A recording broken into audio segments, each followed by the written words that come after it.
Today we are talking about a Bollywood actress कि जो 90s के ज़माने में इंडस्ट्री की जान थी, ममता कुलकर्णी। एक नाम जो सिर्फ ग्लैमर और स्टारडम का ही नहीं बल्कि कंट्रोवर्सीज और सेंसेशनल हेडलाइंस का भी हिस्सा रहा है। एक तरफ सुपरहिट फिल्म्स का सफर, दूसरी तरफ एक 2000 करोड़ के ड्रग रैकेट का इल्ज़ाम और उसके बाद स्पिरिचुअलिटी का चुनाव।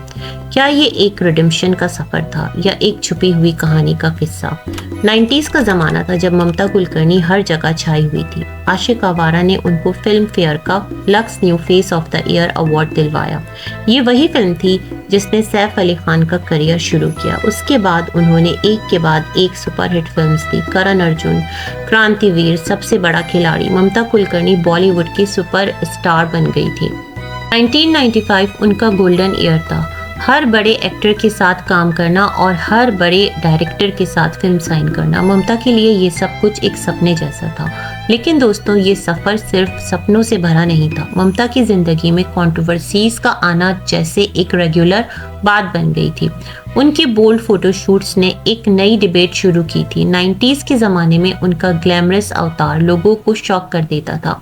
कुछ लोग उनके फ़ैन बन गए थे तो कुछ ने उन्हें क्रिटिसाइज़ किया, लेकिन ममता अपने बोल्डनेस और सक्सेस की वजह से हेडलाइंस में बनी रही। 1996 में ममता की ज़िंदगी एक नए मोड़ पर आई। उनकी मुलाकात हुई एक बिजनेसमैन से, विकी गोस्वामी। रिपोर्ट्स के अकॉर्डिंग ये रिलेशनशिप सिर्फ पर्सनल नहीं था बल्कि एक कंट्रोवर्सी का भी हिस्सा बन गया। विकी के बारे में बाद में पता चला कि वो एक इंटरनेशनल ड्रग लॉर्ड था। क्या ममता को इस बात का पता था या वो सिर्फ एक मिसअंडरस्टैंडिंग थी?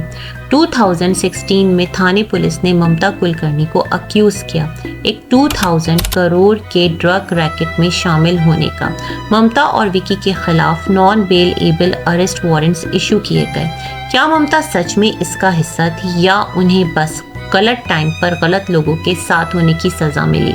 ममता का कहना है कि उनकी ज़िंदगी का असली मोड़ 1995-96 में आया जब उन्होंने अपने स्पिरिचुअल मास्टर से हिमालयाज़ में मुलाकात की।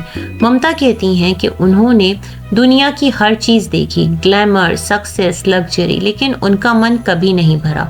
उनके स्पिरिचुअल गुरु ने उन्हें एक नई जिंदगी के रास्ते पर ला खड़ा किया। ममता का ये भी कहना है कि उन्होंने मटीरियलिस्टिक दुनिया को छोड़कर एक योगिनी का सफ़र अपनाया। 1997 के बाद ममता बॉलीवुड से ऑलमोस्ट गायब हो गई थी। रिपोर्ट्स आई कि वो दुबई, कीनिया और फिर हिमालयाज़ में सेटल हो गई थी।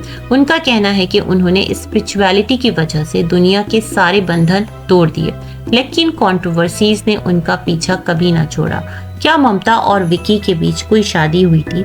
ममता कहती हैं ये बस अफवाह है, उन्होंने कभी शादी नहीं की और ये भी क्लेम किया कि उनका ड्रग रैकेट से कोई लेना देना नहीं। उनका कहना है कि लोग अफवाह फैलाने में एक्सपर्ट हैं और वो सिर्फ अपनी स्पिरिचुअलिटी और पीस पर फोकस करना चाहती हैं।